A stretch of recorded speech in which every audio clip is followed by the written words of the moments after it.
మిథున్ రాశి వారికి ఈ వారంలో మొత్తం 3 గ్రహాలు మాత్రమే అనుకూలంగా ఉన్నాయి. అయినప్పటికీ మంచి ఫలితాలను, లాభాలను మీరు అందుకుంటారు. జన్మరాశిలో గురు సంచారం వల్ల సమాజంలో మంచి గుర్తింపు, జీవిత భాగస్వామి విషయంలో శుభవార్తలు అందుకుంటారు. తృతీయ భావంలో చంద్రుడు సంచరిస్తున్నాడు కనుక మనసుకు నచ్చేటువంటి కొన్ని సంఘటనలు జరుగుతాయి, సంతోషంగా కాలం గడుపుతారు.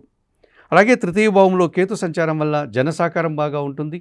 నిరాడంబరంగానే చాలా కార్యక్రమాలు సునాయాసంగా పూర్తి చేస్తారు. భగవంతుని ఆశీస్సులు కూడా అందుకుంటారు.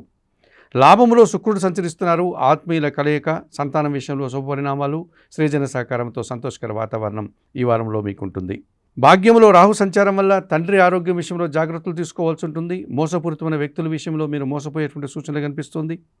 ద్వితీయ భావంలో కుజుడు సంచరిస్తున్నారు కనుక మీ మాటల వల్ల ఎదుటివారు అపార్థాలు చేసుకోవడం, తద్వారా అశాంతికి అవకాశం కనిపిస్తుంది.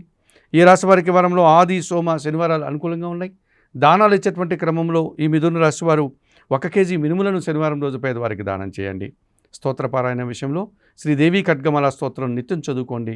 ఆలయ సందర్శన కార్యక్రమంలో భాగంగా కనకదుర్గాదేవిని దర్శించి నమస్కరించుకోవడం వల్ల సంతోషంగా, ప్రశాంతంగా ఉండగలుగుతారు.